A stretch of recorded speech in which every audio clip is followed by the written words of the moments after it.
Hi friends, welcome back to Just a Dream Away, and today I am talking about On These Magic Shores by Yamile Saied Méndez. And I had really mixed feelings about this book. This was my first read for middle grade March, and I really wanted to love it. The premise of this sounded amazing, but unfortunately it didn't quite live up to my expectations. So this is about a 7th grade Argentine-American girl named Minerva who goes by the nickname Minnie. And she lives with her single mom and her 2 younger sisters, and because they live in poverty and her mom has to work 2 jobs, a lot of the responsibility for taking care of her sisters often falls to Minnie, even though she's just a child herself.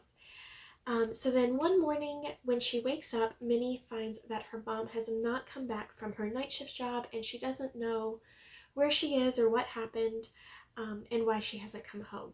But she has to cope with taking care of her sisters and still getting to school and hiding her mom's disappearance because she's afraid social services will get involved.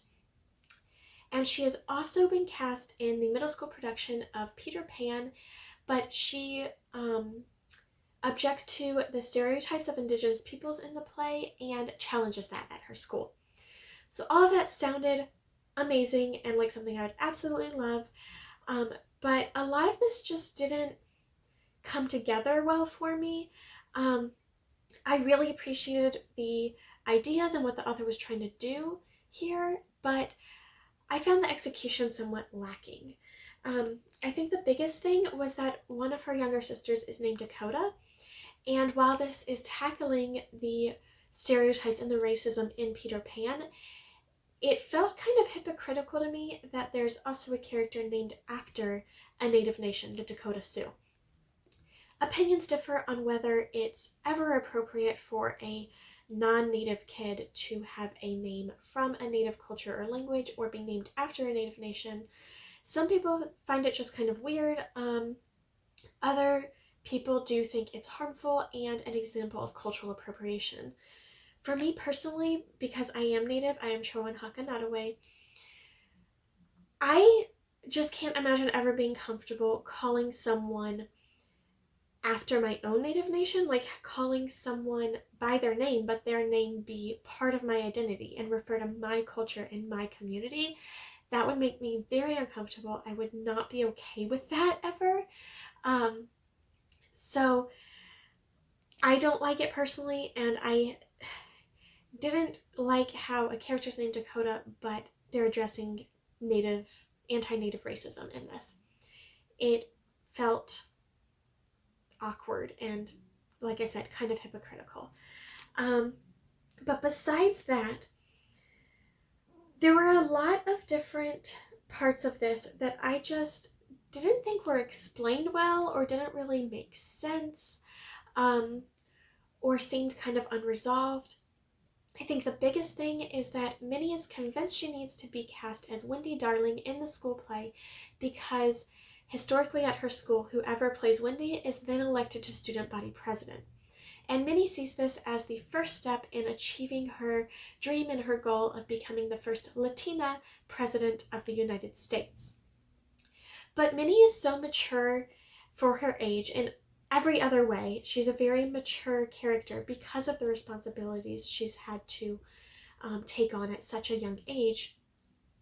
It didn't really make sense to me that she was convinced that playing Wendy was so important to her future political career and saw this as kind of a make or break moment for her dream of becoming the president of the US, because I just didn't really believe that she would believe that the middle school play was so important to her future goals. And there were I don't know what I just said. There were also some other parts that I just didn't really think were explained well, or kind of unresolved. There was one character whose attitude just kind of flip-flops with no explanation. There's another girl who I thought at the beginning of the book was going to be a major character because the author really seemed to be developing her personality and her storyline. And then she's just kind of dropped from the story. She's mentioned again near the very end, but that's it. So that kind of felt unfinished to me. And also her youngest sister, Avalon, is 3 years old, and she's non-speaking at the beginning of the book, but then starts to talk like any typically developing 3-year-old would. And there's not really, it's never really explained why she was non-speaking or why she started to speak. So that was just really odd. I didn't really get it. It didn't work for me. There were several things like that through this, and then there were also a lot of little minor details that were inconsistent. Me personally, as a reader, that really bugs me in a book because I find it very distracting. It kind of takes me out of the story. The example that comes to mind is Minnie's watch. In one chapter, Minnie says she doesn't have a watch, and then a few chapters later, she looks down to check the time on her watch. So several little details like that were inconsistent in the book, and that really bugs me. I feel like this is sounding really negative, and I don't mean for it to. There was a lot in this book I liked as well. I loved the drama teacher. She was receptive to Minnie's ideas about Peter Pan. She was open to listening to her and learning from her, and open to making changes to the play to make Peter Pan more culturally appropriate. And I loved that. I thought that was fantastic. That was one of my favorite parts of the book. I also really liked the ending. I don't want to give too much away. I'll try to be vague to avoid spoilers, but I didn't expect the ending at all. I didn't think that's what would happen. And it was a bit bittersweet, which I actually thought was really fitting for this book.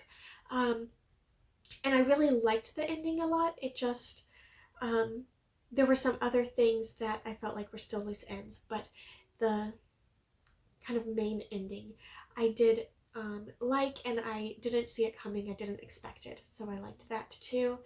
And I loved the fairy magic throughout this. There were little bits of fairy magic sprinkled throughout the story, and I loved that. I love fairies.